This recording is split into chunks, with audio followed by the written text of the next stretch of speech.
Hello everyone, welcome to our YouTube channel Being English Guru and I am Rajesh Chaudhary. जैसे कि मैंने आपको promise किया था पिछले सेशंस में, जो कि वोकैब और मैंने इंट्रोडक्शन अबाउट इंग्लिश का मैंने क्लासेस लिए थे, और मैंने आपको बताया था कि कैसे आप ज़्यादा से ज़्यादा स्कोर कर सकते हो एग्जाम्स में, वेदर इट बी एसएससी हो, बैंक हो या एमबीए के एग्जाम्स हो।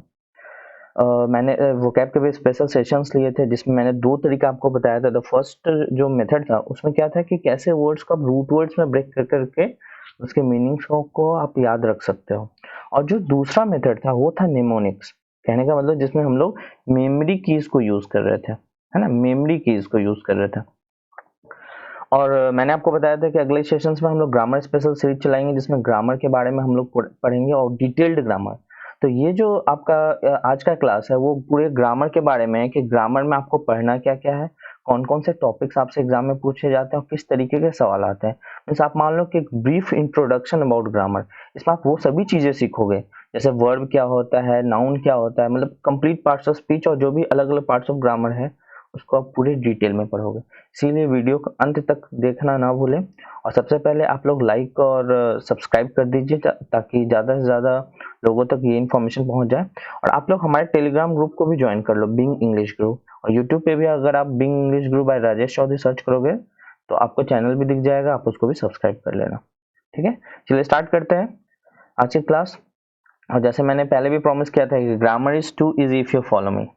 अगर आप मेरे तरीके को, जिस तरीके से जो बेसिक रूल्स हैं, जो बेसिक कॉन्सेप्ट्स हैं, बहुत ज़्यादा हम लोग रूल्स में नहीं जाएंगे, बिल्कुल कॉन्सेप्ट्स को समझेंगे और एक लैंग्वेज की तरफ पढ़ेंगे इंग्लिश को, कि इंग्लिश एक बस लैंग्वेज है ना। वो सारी चीज़ें देखेंगे। तो देखते हैं कि ग्रामर में आपसे क्या क्या पूछा जाता है, कौन कौन से टॉपिक्स हैं। जो सबसे पहला है, आपसे जो सवाल पूछा जाता है वो कॉमन एरर्स, है ना। मैंने आपको पहले भी बताया था कॉमन एरर्स में क्या क्या रहता है। एक सेंटेंस ऐसे दे रखा होता है जिसको 3 या 4 पार्ट में आपको डिवाइड किया जाता है, first part, second part, third part and fourth part, है ना। और आपसे पूछा जाता है कि किस पार्ट में एरर है, आपको डिटेक्ट करना है। और नाम जैसा कि कॉमन एरर्स है, तो आपको आपसे बेसिक जो ग्रामर होता है, बेसिक जैसे सेंटेंस के साथ कौन से सब्जेक्ट के साथ कौन सा वर्ब सिंगुलर होना चाहिए या प्लूरल होना चाहिए, कि कैसे ऑब्जेक्ट कहाँ पे पोजीशन होना चाहिए, है ना। जो बेसिक ग्रामर होते हैं उसी पे बेस करके आपसे सवाल पूछा जाता है। तो आपको इसमें, जैसे मैंने आपको पिछले स्लाइड में मैंने आपको बताया भी था पिछले क्लास में, कि जैसे आप रिलेटिव प्रोनाउन यूज करते हो तो अगला वाला वर्ब जो है वो उससे पहले वाले सब्जेक्ट के अकॉर्डिंग यूज होता है।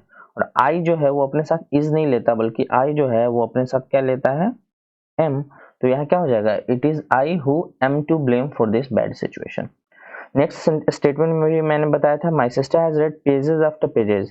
जब आप एक ही वर्ड को प्रीपोजिशन के साथ रिपीट करते हो तो आप उसको दोबारा से एस या ईएस लगा के प्लूरल नहीं बनाते। ये खुद में इसका मतलब ही है कि पेज बाय पेज, है ना। आप बार बार एस एस लगा के इसको प्लूरल नहीं बनाते। जो दूसरे तरीके का सवाल है जो मैंने आपको बताया था, सेंटेंस इंप्रूवमेंट, है ना। ये एरर डिटेक्शन से थोड़ा सा अलग है। इसमें क्या होता है कि आपको बताया गया होता है कि कौन से पार्ट में एरर है, और आपको बाकी ऑप्शंस में से चूज करना है कि कौन सा इसमें से ऑप्शन आप चूज करोगे जो बेस्ट उसको सब्स्टिट्यूट करेगा। और अगर आपको लगता है कि ये सेंटेंस एरर नहीं है तो आप फोर्थ ऑप्शन उस केस में मार्क करना, नो इम्प्रूवमेंट। जैसे कि आप सेंटेंस देख रहे होगे, ही बोथ वोन a medal and a scholarship. अगर आप देखोगे दो चीजों को यहाँ पे कनेक्ट किया जा रहा है ना, एक मेडल है, एक स्कॉलरशिप है। इन दोनों को जोड़ने के लिए ये पहले वर्ब को यूज किया जा रहा है, और आपको पता है कि कंजंक्शन को यूज करना, जब भी आप दो चीजों को जोड़ते हो तो कंजंक्शन यूज करो। ये जो बोथ का पोजीशन है वो गलत जगह है। अगर यही बोथ का पोजीशन मेडल और स्कॉलरशिप, क्योंकि कंजंक्शन हमेशा याद रखना है आपको, दो एक जैसी चीजों को जोड़ने के लिए कंजंक्शन यूज होता है। या तो आप दो नाउन को यूज करो जोड़ने के लिए, या दो वर्ब्स को आप ज्वाइन कर सकते हो, है ना। कभी भी दो एक जैसे चीजों को जोड़ने के लिए कंजंक्शंस का हम लोग यूज करते हैं। तो यहाँ आप देखो कौन सा ऑप्शन, ये वाला ऑप्शन आपको दिख रहा होगा, क्योंकि यहाँ एक मेडल है और दूसरा स्कॉलरशिप है, तो इन दोनों चीजों को जोड़ने के लिए आप बोथ का यूज कर रहे हो। This is the correct option. Next question, being a rainy day, यहाँ भी ये हाईलाइटेड है, मतलब ये वाले पार्ट में एरर है, आपको ये वाला पार्ट को इम्प्रूव करना है। आपको पता है कि रेनी डे मतलब बारिश होने का जो है, इसके कोई इंट्रोडक्टरी सब्जेक्ट यहाँ पे मेंशन नहीं है, जो यहाँ पे मिसिंग है। आप इंट्रोडक्टरी सब्जेक्ट को आपको इसमें पहचानना होगा। देखिए, having been a rainy day गलत है।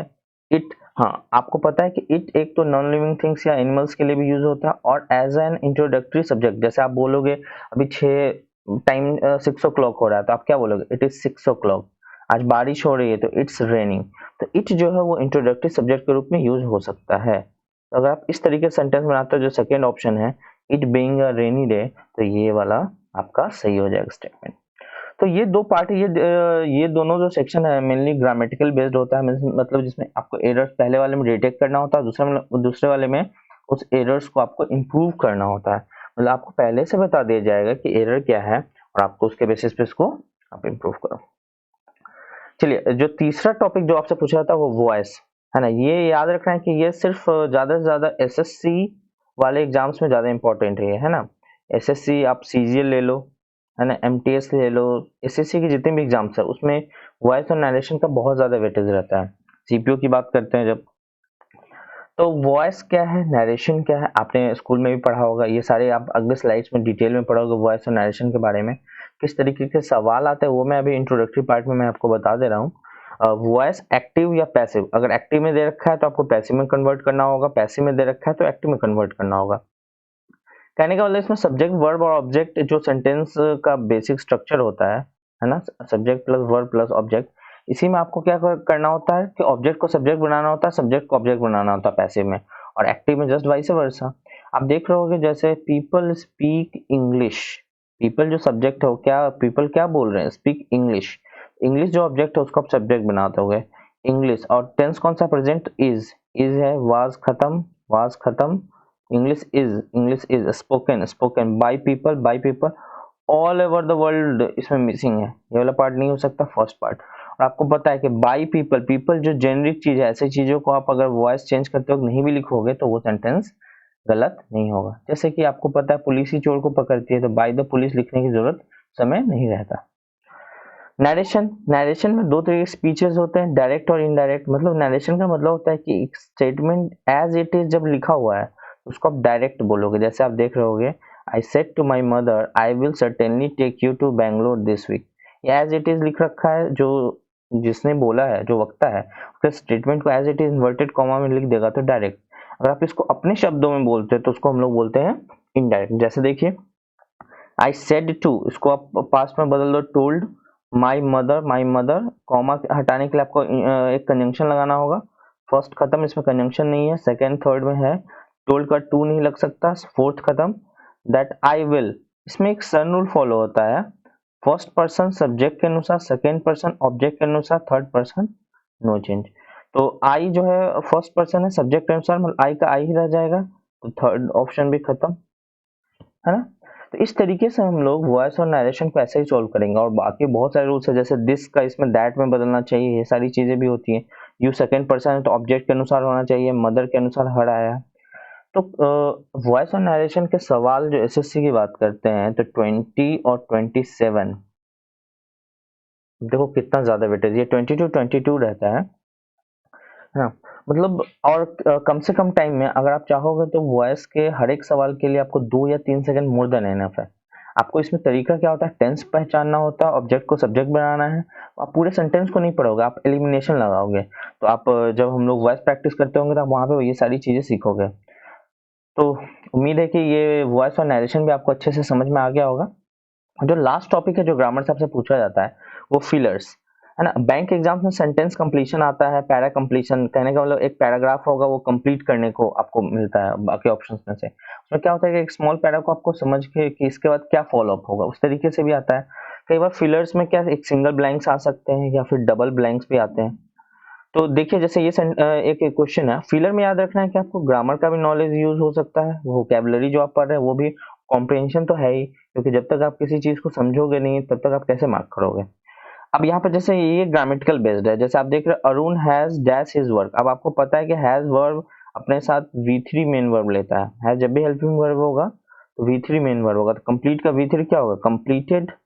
तो Arun has completed his work. I wish, याद रखना विश जो है वो कंडीशनल है, इसका कहने का मतलब होता है कि काश मैं होता, आप तो हो नहीं। तो जब काश वाले मतलब जब भी कंडीशनल सेंटेंस हो उस केस में नॉर्मल रूल फॉलो नहीं होता। कहने का मतलब इस केस में आपको क्या करना पड़ेगा, आई सिंगुलर हो या प्लूरल हो, सब्जेक्ट कुछ भी हो कोई फर्क नहीं पड़ता, आपको हमेशा वर्ब प्लूरल ही लेना होगा। तो देखिए प्लूरल वर्ब, एम तो होगा नहीं, वाज तो होगा नहीं, बी तो इसके साथ आ नहीं सकता, प्लूरल वर्ब क्या है, वर।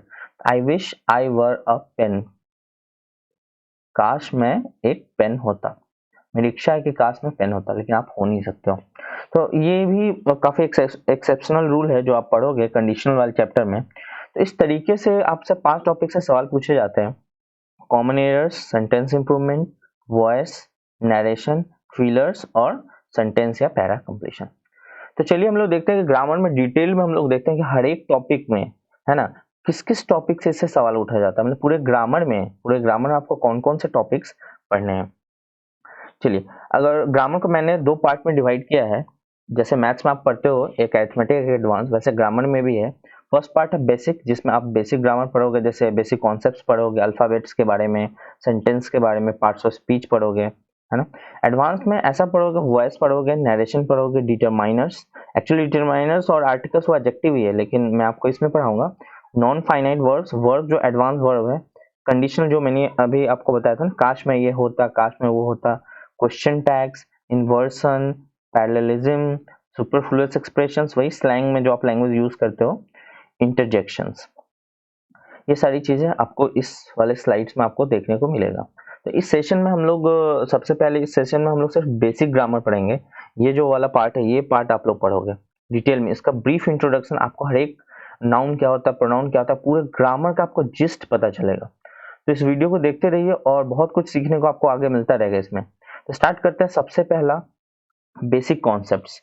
जो इंग्लिश लैंग्वेज है ना, तो लैंग्वेज बनता कैसे है, कौन से बेसिक चीजें होती हैं उसमें। तो सबसे पहला जो कॉन्सेप्ट है इसमें अल्फाबेट का। हमारे पास 26 लेटर्स होते हैं इंग्लिश में, है ना, ABCD से ए से लेकर जेड तक। इनको हम लोग अल्फाबेट बोलते हैं। और ये अल्फाबेट में टोटल 26 लेटर्स होते हैं, जो 2 पार्ट में डिवाइडेड है, वोवेल्स और कॉन्सोनेंट्स। वोवेल्स को हम लोग हिंदी में स्वर बोलते हैं और कॉन्सोनेंट्स को व्यंजन। स्वर क्या होता है, वोवेल्स क्या होता है, वोवेल्स ऐसे चीजें हैं जिसको आप प्रोनाउंस मतलब उच्चारण करते वक्त आपको किसी और लेटर की हेल्प ना लेना पड़े, जैसे ए, ई, आई, ओ, यू, है ना। हिंदी में जैसे अ, आ, ई, है ना, हर्ष ई दीर्घ ई, हर्ष उ दीर्घ उ, ए, ऐ जो आप बोलते हो, ये सारे स्वर हैं। इनको जो आप उच्चारण करते हो तो आपको किसी और वर्णमाला में किसी और लेटर का आपको हेल्प नहीं लेना पड़ता। लेकिन कॉन्सोनेंट को व्यंजन क्यों बोलते हैं, क्योंकि इनका प्रोनाउंसिएशन जब आप करोगे तो बिना वोवेल के प्रोनाउंसिएशन नहीं कर सकते, है ना। व्यंजन का, कॉन्सोनेंट्स का जब भी आप प्रोनाउंसिएशन करोगे तो आप बिना वोवेल के प्रोनाउंसिएशन नहीं कर सकते, है। बाकी जो 5, आप 26 में से जो 26 है उसमें से 5 हटा दो, तो बाकी जो 21 है वो कॉन्सोनेंट्स ही है। एक्सेप्शन, एक नोट याद रखना कि W और Y जो है, W और Y ये सेमी वोवेल्स है, मतलब इसको आप वोवेल की तरह भी यूज कर सकते हैं और कॉन्सोनेंट की तरह भी यूज कर सकते हैं। तो अभी आपने इस स्लाइड में क्या सीखा कि अल्फाबेट क्या है, टोटल 26 लेटर से बना हुआ है ना, जिसमें वोवेल है और कॉन्सोनेंट्स है। चलिए अगला हम लोग स्लाइड में देखते हैं वर्ड, वोकैब और सिलेबल्स। वर्ड क्या होता है, ये यही जो लेटर्स थे ना, A B C D, इन सब का जो मीनिंगफुल कॉम्बिनेशन आप कर दोगे, जैसे आप बनाओगे डॉग, DOG, है ना, 2 कॉन्सोनेंट और एक वोवेल है। एक मीनिंगफुल कॉम्बिनेशन से जब आप बनाओगे और जिसका मीनिंग होगा कुछ, वैसे चीज को हम लोग शब्द बोलते हैं। और एक शब्द एक या एक से ज्यादा लेटर से बनता है। जैसे आई तो एक से ही बना है ना, आई जो प्रोनाउन है मैं, जिसका मतलब होता है ए या आई या ओ, है ना। लेकिन बहुत सारे मैक्सिमम शब्द एक से ज्यादा लेटर्स से बनते हैं, मतलब a meaningful combination of letters, है ना, उसको हम लोग क्या बोलते हैं, वर्ड। और यही वर्ड का जब स्टॉक, जैसे आप डिक्शनरी वगैरह में क्या देखते हो, बिल्कुल स्टॉक, जो मैंने पहले भी सेशन में आपको पढ़ाया था, उसी को हम लोग क्या बोलते हैं, वोकैबुलरी, शब्दकोश, है ना। सिलेबल्स क्या होता है, जैसे आप प्रोनाउंसिएशन किसी भी चीज का करते हो, जैसे फादर, है ना, फादर, आपने 2 पार्ट में बोला ना, फादर। कहने का मतलब जब भी आप किसी वर्ड को प्रोनाउंस करते हो तो उसको आप कितने पार्ट में प्रोनाउंस कर रहे हो। अगर आप एक पार्ट में प्रोनाउंस कर रहे हो तो 1 सिलेबल है ना, जैसे कि यू, मी, गो, एक बारी में आप बोल लेते हो। अगर आप 2 पार्ट में उसको प्रोनाउंस करते हो तो 2 सिलेबल्स, जैसे फादर, वाटर, मंकी, ब्यूटी, है ना। अगर आप 2 से ज्यादा, जैसे 3 सिलेबल्स में यूज करते हो, जैसे ब्यूटीफुल, है ना, 3 सिलेबल्स है। डेमोक्रेसी 4 सिलेबल्स है। पॉसिबिलिटी 5 सिलेबल्स है ना। सिलेबल्स मतलब आप जब भी एक वर्ड को प्रोनाउंसिएशन करते हो तो आप उस वक्त कितने पार्ट में उसको बोलते हो, इसी को हम लोग बोलते हैं सिलेबल्स। ये देखिए, ये बेसिक चीज़ें बहुत इंपॉर्टेंट है। जब हम लोग अक्सर ग्रामर को डीप में पढ़ते होते हैं तो अक्सर बच्चे पूछ लेते हैं कि सर सिलेबस क्या होता है, अल्फ़ाबेट लेटर्स कई लोगों को नहीं पता होता है ना? तो इसलिए मैंने स्टार्टिंग किया बिल्कुल जीरो से लेके आपको टॉप लेवल तक इन्फिनिटी, है ना? हमारे कोर्स का टारगेट ही है जीरो टू इन्फिनिटी आपको पढ़ाया जाएगा, ताकि आप हर एक चीज़ को अच्छे से सीखेंगे। चलिए स्टार्ट करते हैं। नेक्स्ट पार्ट क्या है? Punctuation marks. नेक्स्ट है आपका पंक्चुएशन मार्क्स। पंक्चुएशन मार्क्स का बहुत ज़्यादा इंपॉर्टेंस है हमारे लैंग्वेज में। ये हमारे मीनिंग को, जो भी सेंटेंस के मीनिंग है उसको क्लियर बताता है कि ये सेंटेंस अभी खत्म होने वाला है या आगे चलने वाला है। अगर आप रॉन्ग पंक्चुएशन मार्क्स करोगे तो कभी भी किसी भी सेंटेंस गलत उसका सेंस आ सकता है। नहीं, जैसे कि आप कोई भी सेंटेंस बोल रहे हो, उसमें आपको रुकना कहीं है, आप रुकते कहीं और हो आगे जाकर, बिल्कुल उससे सेंटेंस का मीनिंग अलग ही बन जाएगा। तो कॉमा, फुल स्टॉप, ऐसे बहुत सारे पंक्चुएशन मार्क्स है जिनका बहुत ज़्यादा इंपॉर्टेंस इंग्लिश में रहता है। तो जो इंपॉर्टेंट पंक्चुएशन मार्क्स है उसके बारे में आप जान लीजिए। जो सबसे पहले फुल स्टॉप, जिसको पीरियड भी बोलते हो, जैसे आपको कोई चीज़ फाइनली खत्म कर देना है, रोक देना है, तो आप पीरियड का यूज़ करते हो। कॉमा, जब आप शॉर्ट पॉज लेते हो, बिल्कुल शॉर्ट पॉज, शॉर्ट से थोड़ा ज़्यादा पॉज लोगे तो आप सेमी कॉलन का यूज़ करते हो। Marks of interrogation, interrogation marks तब आप यूज़ करते हो जब आपसे सवाल पूछा जाता है या आपको सवाल पूछना होता है, जो इंटरोगेटिव सेंटेंसेस होते हैं, हु आर यू, है ना, तो आप यूज़ करते हो। एक्सक्लामेशन का मतलब है आश्चर्य, जब आप वो आश्चर्य एक्सप्रेस करते हो, है ना, साइंस ऑफ एक्सप्लेनेशन, जैसा बोलते हो हाउ ब्यूटीफुल सी इज, वो कितनी सुंदर है ना, तब लास्ट में क्या यूज करते हो, हाउ ब्यूटीफुल शी इज, वो कितनी सुंदर है। डैश, डैश जब दो चीजों को आपको कनेक्ट करके लिखना होता है, जैसे मान लीजिए आप बोलते हो मैन डॉक्टर, नहीं है, तो अगर आपको दो चीजों को कनेक्ट करके लिखना है तो आप उसमें डैश का यूज करते हो। और हाइफन जब स्मॉल स्मॉल गैप है ना, तो वहीं पे हाइफन यूज करते हो। जैसे यहाँ पे हाइफन यूज करना चाहिए क्योंकि आप दो चीजों को जोड़ रहे हो, जब आप सेंटेंस फॉलो अप करते हो तब आप डैश का यूज करना। पैरेंथेसिस या ब्रैकेट्स, ये जो तीन ब्रैकेट्स होते हैं, स्मॉल ब्रैकेट, मिडिल ब्रैकेट, जिसको आप कर्ली ब्रैकेट्स भी बोलते हो, और बिग ब्रैकेट। इन्वर्टेड कॉमास, जब भी आपको कोटेशन देना होता है तब आप यूज करते हैं इन्वर्टेड कॉमास को। अपोस्ट्रोफ, जैसे आप रिलेशन बताते हो, जैसे आप बोलोगे ये राम का कार है, तो आप क्या बोलोगे, राम अपोस्ट्रोफी एस, और क्या यूज करोगे, कार, तो दिस इज राम्स कार। तो इस तरीके से पंक्चुएशन मार्क्स अलग अलग, एक्चुअली याद रखना, आप जब भी आप कॉमन एरर्स, ये मैंने आपको बस नॉलेज के लिए बता दिया है, जब भी आप कॉमन एरर्स ये सोल्व करते होगे तो हमेशा इग्नोर करना होता है, उस पर लिखा भी होता है कि अगर पंक्चुएशन मार्क्स का कोई एरर है तो आप उसको एरर मार्क नहीं करोगे। Always ignore any punctuation marks, punctuation marks का यूज नहीं कर सकते। चलिए नेक्स्ट देखते हैं। हाँ, तो यहाँ से आपका ग्रामर, बेसिक ग्रामर जो स्टार्ट होता है, सबसे पहले ग्रामर में आपसे जो भी क्वेश्चन पूछा जाएगा वो हमेशा एक सेंटेंस होता है। तो एक सेंटेंस के अंदर क्या क्या होता है, क्या उसके टाइप्स हैं, उसके पार्ट्स क्या है, वो सारी चीजें हम लोग देखेंगे।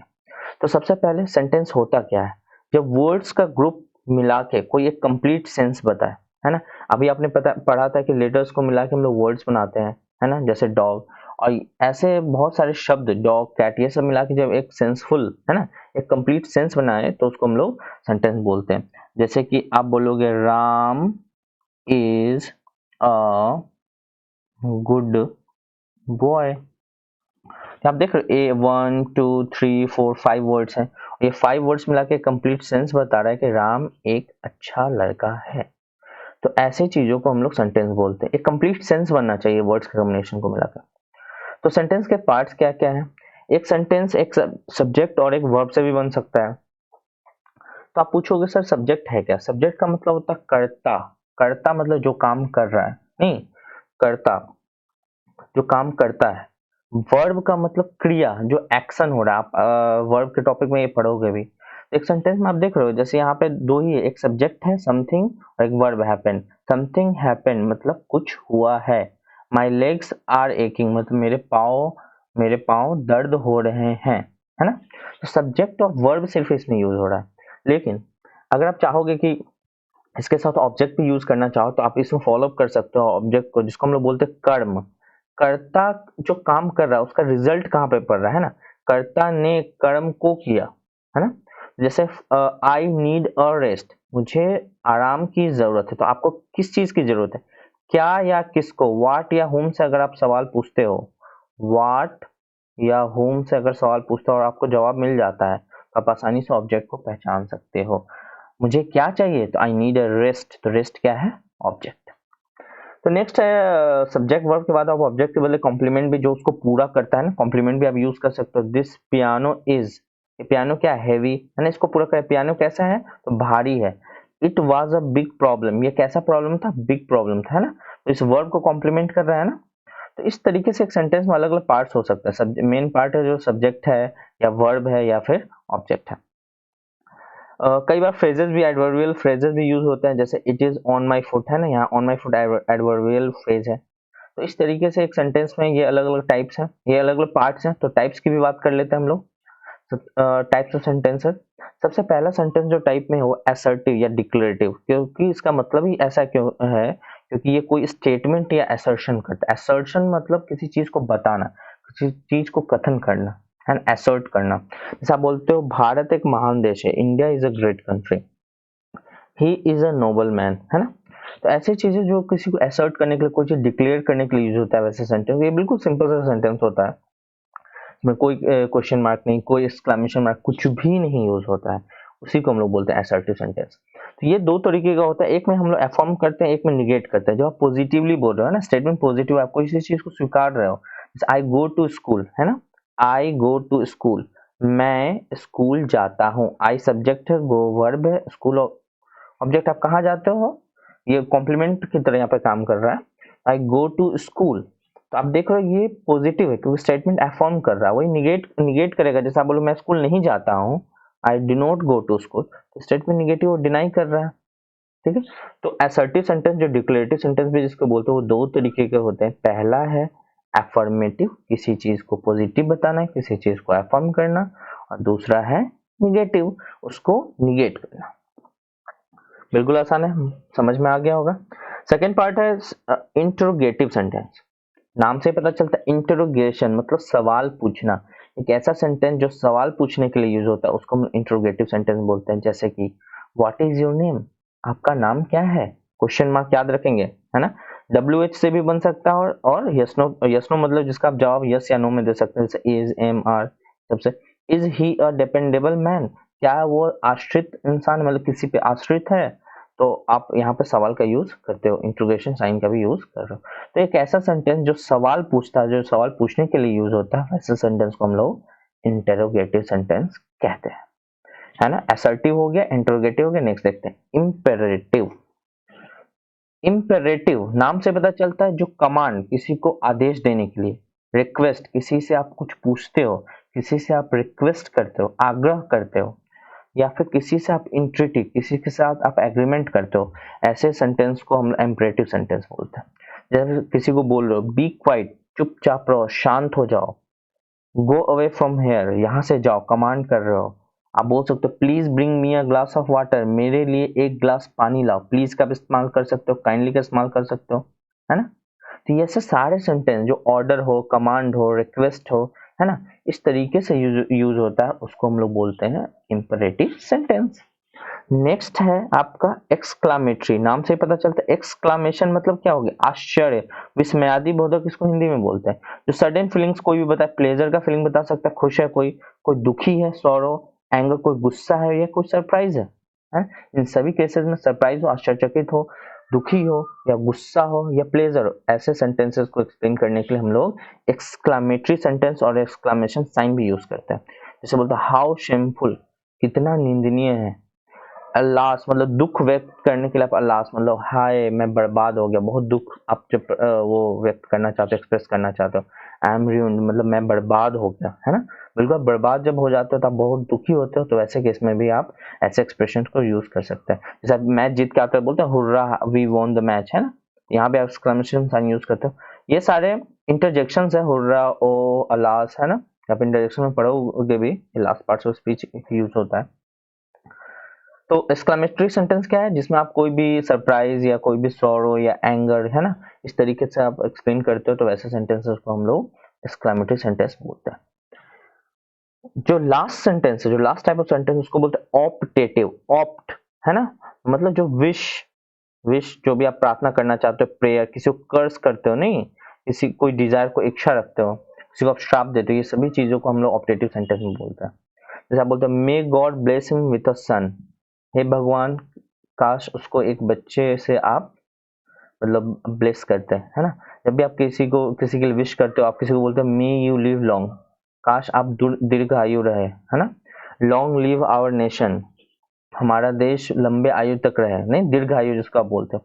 ऐसे चीजों में जब आप ऑपरेटिव सेंटेंस में किसी के लिए विश कर सकते हो, किसी को प्रेयर कर सकते हो, किसी के लिए जो आप कर्स भी कर सकते हो, श्राप भी दे सकते हो, तो ऐसे सेंटेंसेस को अगर आपको कुछ एक्सप्लेन करना है तो वैसे चीजों में आप यूज करोगे ऑपरेटिव सेंटेंस। याद रखना है कि इसमें पहले वर्ब आप जनरली यूज करते हो, है ना, वर्ब तभी सब्जेक्ट आता है। May God, long live, live पहले आपने यूज किया, फिर नेशन यूज किया। तो इन्वर्सन वाला एक कॉन्सेप्ट भी है, इन्वर्सन एक बहुत इंपॉर्टेंट टॉपिक है, आपको एडवांस ग्रामर में पढ़ाया भी जाएगा। तो ये था 5 types of sentence. Assertive sentence, declare कोई भी नॉर्मल बोलने के लिए, अफर्म करते हो तो अफर्मेटिव, और उसको निगेट करते हो तो निगेटिव। सेकंड था इंटेरोगेटिव सेंटेंस, जिसमें आपको सवाल पूछना है कोई भी चीज, तो उसको हम लोग इंटेरोगेटिव बोलते हैं। क्वेश्चन मार्क यूज करेंगे, इंपरेटिव, ऑर्डर, कमांड, ये सब देना है, कृपया मेरे लिए ये लाओ, किसी को आप ऑर्डर दे रहे हो। एक्सक्लेमेटिव सेंटेंस, जब आप आश्चर्य व्यक्त कर रहे हो ना, विस्मयादि बोधक। ऑप्टेटिव, जो किसी के लिए विश कर रहे हो या प्रेयर कर रहे हो। अब मैंने आपको सेंटेंस के पार्ट्स भी बताया था, सब्जेक्ट और ऑब्जेक्ट, और इसमें एक नेक्स्ट पार्ट होता है प्रेडिकेट, है ना। क्या है ये सारी चीजें, जब भी हम लोग अक्सर बात करते हैं सर सब्जेक्ट को कैसे पहचाने, प्रेडिकेट को कैसे पहचाने, ऑब्जेक्ट क्या होता है, बच्चे अक्सर कंफ्यूज हो जाते हैं क्योंकि उनको बेसिक नहीं पता होता है ना। इसीलिए इंग्लिश को आप ऐसे कोई रॉकेट साइंस नहीं है, लेकिन आपको जो बेसिक चीजें हैं, जो टर्म्स है, जो टर्मिनोलॉजी है, उसको आप टेक्निकली अच्छे से समझो और उसके बाद उसको अप्लाई करने की कोशिश करो, तो आपके लिए मुश्किल नहीं होगा। रटो मत, है ना, अप्लाई करो। लैंग्वेज है, लैंग्वेज के साथ आप प्रैक्टिस करते हो, उसके साथ दोस्ती करते हो, तभी आप उसको सीख पाते हो। तो बने रहिए बिंग इंग्लिश ग्रुप के साथ और आप ऐसे ही सीखते रहोगे। चलिए देखते हैं सब्जेक्ट। सब्जेक्ट है क्या, हिंदी में इसको हम लोग बोलते हैं कर्ता। नाम से पता चलता है, कर्ता जो काम करता है। The part which names the person और thing we are speaking about, जो किसी चीज को काम कर रहा है, ये जनरली नाउन या प्रोनाउन होता है ना। संज्ञा, राम, श्याम, ही, सी, इट। प्रेडिकेट जो बाकी पार्ट है ना, जो सब्जेक्ट जो काम कर रहा है उसके बारे में जो बताता है। जैसे आप देख रहे हो सीता इज रीडिंग न्यूज़पेपर, तो सीता करता है, ये काम कर रहा है, और बाकी जो पार्ट है, ये पूरा पार्ट, ये क्या है, प्रेडिकेट। सब्जेक्ट के अलावा जो भी सेंटेंस का पार्ट होगा वो क्या होगा, प्रेडिकेट। आप सारे सेंटेंसेस में यहाँ पे देख पा रहे होगे, Ram has done his work, dogs bark, we read our books, they play, ये सारा क्या है, प्रेडिकेट। मतलब प्रेडिकेट एक सेंटेंस का वो पार्ट है जो सब्जेक्ट के एक्शन या स्टेट के बारे में बताता है। तो ऑब्जेक्ट क्या है, ऑब्जेक्ट एक्चुअली प्रेडिकेट का एक पार्ट है। ऑब्जेक्ट सब्जेक्ट का एक्शन बताता है कि सब्जेक्ट जो कर्ता ने कौन सा कर्म किया, मतलब व्हाट इज जो एक्शन सब्जेक्ट का है वो कहाँ पे पड़ा, कर्ता का फल कहाँ पे पड़ रहा है, उसी को हम लोग बोलते हैं ऑब्जेक्ट। कहने का मतलब अ पर्सन और thing that receives the action of the verb, है ना। जैसे सीता क्या पढ़ रही है, तो न्यूज़पेपर। राम क्या लिख रहा है, तो लेटर। तो लेटर या न्यूज़पेपर, क्या मैंने आपको पहले भी बताया था, व्हाट क्या या किसको, है ना। व्हाट या हुम से सवाल पूछिए, अगर आपको जवाब मिलता है तो ऑब्जेक्ट वही है ना। दे प्ले, अब यहाँ पे ऑब्जेक्ट नहीं है, वो क्या खेलता है वो पता ही नहीं चल रहा। जैसे आप लिखोगे दे प्ले क्रिकेट, तो अब पता चलेगा कि वह क्रिकेट खेल रहा है, तो क्रिकेट ऑब्जेक्ट हो जाएगा, है ना, बहुत आसान। तो ऑब्जेक्ट क्या, कर्म, कर्ता जो कौन सा कर्म कर रहा है, कर्ता जो कर रहा है उसका इम्पैक्ट कहाँ पे पड़ रहा है, उसी को हम लोग बोलते हैं ऑब्जेक्ट। नेक्स्ट है phrases and clauses. Phrases and clauses, अक्सर बच्चे इस वाले टर्म में बहुत कंफ्यूज होते हैं, बहुत लोगों को नहीं पता होता फ्रेज क्या। भाई आपने सेंटेंस पढ़ लिया है ना, तो फ्रेज क्या है, क्लॉज क्या है ना, क्या डिफरेंस है बेसिक। जब हम लोग ये टर्म्स आगे यूज करते होंगे पूरे टॉपिक्स में, क्या आपको ये डिफरेंस पता होगा, तो इस चीज को अच्छे से देख लीजिए और बारीकी से समझिए, और उम्मीद है कि आप कभी नहीं भूलोगे इसको। देखिए क्या होता है, फ्रेज क्या है, ये भी ग्रुप ऑफ वर्ड्स है, लेकिन याद रखना है कि ये सेंस कभी भी कंप्लीट नहीं बनाता। अगर आप जैसे ही इसको सेंटेंस से बाहर करोगे तो इसका कोई सेंस नहीं होगा, लेकिन ये सेंटेंस के अंदर है तो इसका सेंस है। मतलब एक ऐसा part of the sentence, group of words या एक ऐसा पार्ट ऑफ द सेंटेंस जो सेंटेंस के अंदर होके सेंस बनाता है, सेंटेंस से जैसे ही इसको आप बाहर करोगे तो कोई सेंस नहीं है।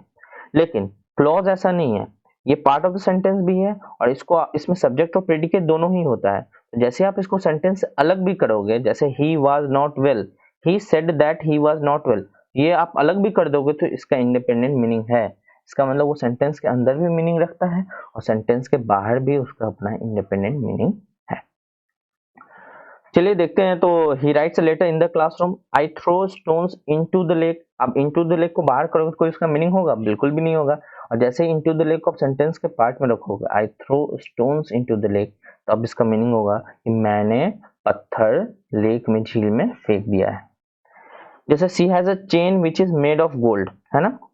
अब यहाँ पे भी देखो, ये एक तरीके का कंप्लीट क्लॉज है, इसमें सब्जेक्ट और प्रेडिकेट दोनों ही है। A chain is made of gold, he said that he was not well, तो ही सेड दैट एक दूसरा पार्ट है, ये क्लॉज पार्ट है। आप इसमें भी रखोगे तो इसका मीनिंग होगा, इसको आप अलग भी करोगे तो इसका मीनिंग होगा। तो फ्रेज और क्लॉज में यही बेसिक डिफरेंस है, बहुत ईजी है। फ्रेज का मतलब होता है कि एक ऐसा पार्ट ऑफ द सेंटेंस जो सेंटेंस के अंदर, है ना, सेंस बनाता है। सेंटेंस के बाहर होते ही कोई उसका अपना इंडिपेंडेंट सेंस नहीं होता है। क्लॉज बाहर भी और अंदर भी सेंस बनाता है, क्योंकि क्लॉज एक मिनी सेंटेंस ही है जिसमें सब्जेक्ट और प्रेडिकेट दोनों ही होता है। चलिए, तो यहीं से आपका टॉपिक स्टार्ट होगा, ये पार्ट्स ऑफ स्पीच। और आपने अभी क्या क्या पढ़ा है? आपने एक सेंटेंस के बारे में पढ़ा है, उसके अलग अलग पार्ट्स के बारे में पढ़ा, सब्जेक्ट, ऑब्जेक्ट, प्रेडिकेट के बारे में पढ़ा है ना। टाइप्स ऑफ सेंटेंस आपने पढ़ा है, फ्रेज क्या होता है, क्लॉज क्या होता है वो पढ़ा है। और सबसे पहले आपने पढ़ा था अल्फाबेट, लेटर्स, है ना, सिलेबल्स, ये सारी चीजें। तो मेन जो ग्रामर होता है ये यहाँ से शुरू होता है, और ये जो अभी तक था वो आपको इंट्रो पार्ट था, ताकि आप बेसिक्स समझ पाओ। और इसको हम लोग कंटिन्यू करेंगे आगे भी अगले वीडियो में। सबसे पहले लेकिन इस वाले वीडियो में हम लोग ये देख लेते हैं कि कौन कौन से पार्ट्स ऑफ स्पीच हैं। तो जो डिफरेंट वर्ड्स एक सेंटेंस में यूज होते हैं, सबके अलग अलग फंक्शंस होते हैं, और इन्हीं फंक्शन के बेसिस पे हम लोग इसको 8 कैटेगरीज में डिवाइड करते हैं, जिसको हम लोग बोलते हैं पार्ट्स ऑफ स्पीच। जैसे कि मान लो आप कोई एक बेसिक सेंटेंस में लिख देता हूँ, Ram is a good boy, है ना। 1 2 3 4 5 वर्ड्स है ना। आपको इसमें पार्ट्स ऑफ स्पीच कोई पहचानने के लिए बोल देगा, तो राम क्या होगा? राम क्या होगा? किसी चीज का नाम है तो नाउन। इज क्या है? वर्ब उसको हेल्प कर रहा है। ए क्या है? आर्टिकल। गुड क्या है? एडजेक्टिव। बॉय क्या है? फिर से ये नाउन है। तो आप जिन लोगों को पहले से बेसिक पता होगा वो ये सब पहचान ले रहे होंगे, लेकिन जिन लोगों को नहीं पता उनको वरी करने की कोई जरूरत नहीं है। आप अगले वीडियो में ये सारी चीजें सीखोगे। अभी इस वीडियो के अंत होते होते हम लोग ये देख लेते हैं कि कौन कौन से 8 पार्ट्स ऑफ स्पीच है। सबसे पहला जो आपका है वो है वर्ब। वर्ब का मतलब होता है एक्शन, जो क्रिया बताता है। इज, डू, हैव, गो। जैसे यहाँ पे इज था, वो क्या था? वर्ब। नाउन, किसी भी चीज का नाम, जैसे राम, टेबल। प्रोनाउन, जो नाउन के बदले आए, ही, शी, इट। एडजेक्टिव, जो नाउन की विशेषता बतलाए, वो कैसा है, वो अच्छा है, वो गोरा है, वो काला है, गुड बॉय और फास्ट ट्रेन। एडवर्ब, जो वर्ब, एडजेक्टिव या दूसरे एडवर्ब की सबकी विशेषता बतलाए, है ना। एडजेक्टिव नाउन और प्रोनाउन की विशेषता बतलाता है, और एडवर्ब वर्ब, एडजेक्टिव या दूसरे एडवर्ब की विशेषता बतलाता है। जैसे आप बोलोगे यहाँ पे राम अच्छा नहीं, बहुत अच्छा लड़का था। कितना अच्छा? बहुत अच्छा। बहुत क्या हो जाएगा यहाँ पे? एडवर्ब। प्रीपोजिशन, प्रीपोजिशन जैसा कि नाम है, पोजीशन बताता है कि कोई भी चीज कहाँ पे है, यहाँ पे है, वहां पे है। The book is on the table, है ना। कंजंक्शन, दो चीजों को जोड़ने के लिए, राम और श्याम भाई है, राम एंड श्याम। और या बट, ये सब भी यूज करते हो। इंटरजेक्शन, वही जो आपने अभी देखा था ना, जैसा आपने एक्सक्लेमेटरी सेंटेंस में यूज किया था, हुर्रा, ओ, अलास। ऐसे चीज जो कोई एक्सप्रेशंस को, एक्सक्लेमेशंस, इन सब के लिए आप यूज करते हो, उसको हम लोग बोलते हैं इंटरजेक्शन। ये 8 पार्ट्स ऑफ स्पीच है जो आप नेक्स्ट वीडियो में देखोगे, बेसिक ग्रामर का जो सेकंड वीडियो होगा, इसमें आप ये सारे 8 पार्ट्स ऑफ स्पीच को बिल्कुल डिटेल में पढ़ोगे। तो चलिए यहीं पे हम लोग वीडियो का अंत करते हैं, और उम्मीद है कि आप लोगों को बहुत पसंद आया होगा, बहुत कुछ सीखने को मिला होगा। आप लोग बिल्कुल वीडियो को रिवाइंड करके दोबारा से देखिए, और हमारे यूट्यूब चैनल को सब्सक्राइब कीजिए, being English group by Rajesh Chaudhary. और कमेंट्स में ये लिखिए कि आपको और भी कौन कौन से टॉपिक पे वीडियो चाहिए, और आप अपने सुझाव भी दीजिए कि आपको कैसा लगा। तो चलिए, ऐसे ही हम लोग पढ़ते होंगे। अगले वीडियो के लिए इंतजार करते रहिए, बने रहिए हमारे साथ। Being English group by Rajesh Chaudhary. Okay.